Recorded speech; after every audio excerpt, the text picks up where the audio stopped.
ওরে কুদ্দুস, তুই আমারে বিষ এনে দে। ডাক্তার বলেছে আমার ব্লাড সুগার বেড়ে গেছে। এখন থেকে 2 মাস মিষ্টি তো দূরের কথা, মিষ্টির দোকানের দিকেও তাকাতে নাকি আমার ডায়াবেটিস বেড়ে যাবে। বাবা, আপনি কাঁদবেন না। ডাক্তার সাহেব ভালো কথাই বলেছেন। এখন থেকে এই বাসায় মিষ্টি ঢোকা নিষেধ।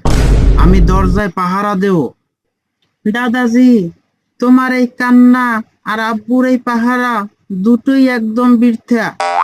গোপাল ভাঁড় যেমন রাজার রাগ এক নিমিষেই ভালো করে দিত, আমি গোল্লাও তোমার মিষ্টি খাওয়ার ব্যবস্থা করে দিব।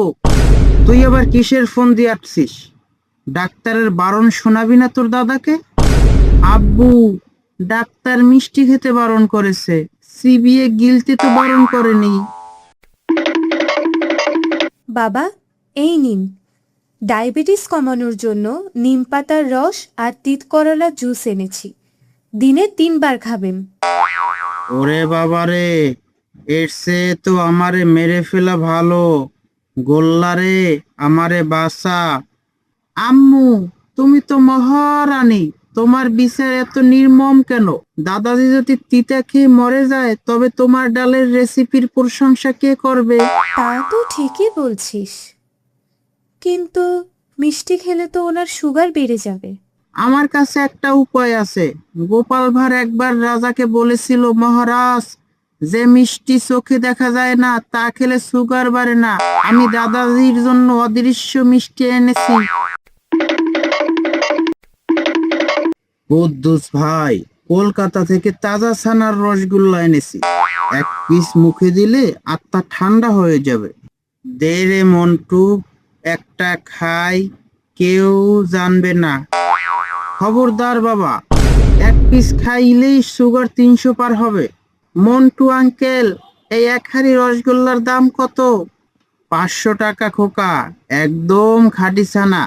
ঠিক আছে দাদাজি, তুমি এই হাঁড়ির ওপর 3 বার জোরে জোরে শ্বাস নাও আর রসগোল্লার সুবাস নাও।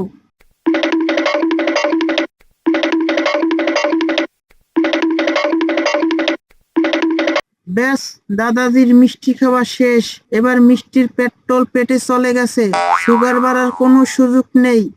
মানে কি, শুধু গন্ধ শুকলো? তা খোকা, 500 টাকা বের করো।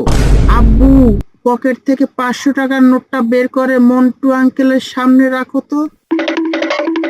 মন্টু আঙ্কেল, তুমি এই নোটটার দিকে 1 মিনিট এক দৃষ্টিতে তাকিয়ে থাকো আর মরমর শব্দে নোটের খসখসে আওয়াজ শোনো। আওয়াজ শুনবো মানে? টাকাটা তো আমার হাতে দাও। কেন দেব আঙ্কেল? হিসাব তো একদম সমান। আমার দাদাজি তোমার রসগোল্লা না খেয়ে শুধু গন্ধ শুকানো, আর তুমি আমার টাকা না দিয়ে শুধু টাকার আওয়াজ শুনলে। গোপাল ভাঁড়ের নিয়মে পাওনা একদম পরিশোধ। ওরে বাটপার পিচ্চি, তুই তো আধুনিক গোপাল ভাঁড়। রসগোল্লার গন্ধ শুকে টাকা মেরে দিলি। বাহ গোল্লা, তুই তো মন্টু ভাইকে ভালোই শিক্ষা দিলি।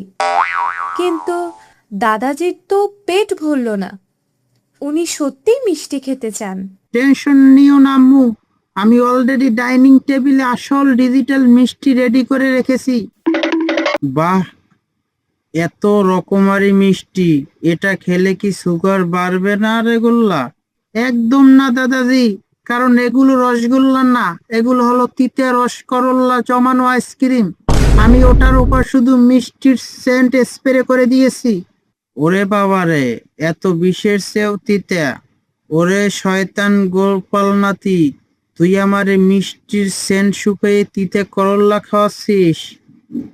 দাদাজি, গোপাল ভাঁড় রাজাকে বলেছিল যে ঔষধ খেলে মানুষ বাঁচে, তা তিতে হলো মিষ্টির মতো খেয়ে ফেলতে হয়।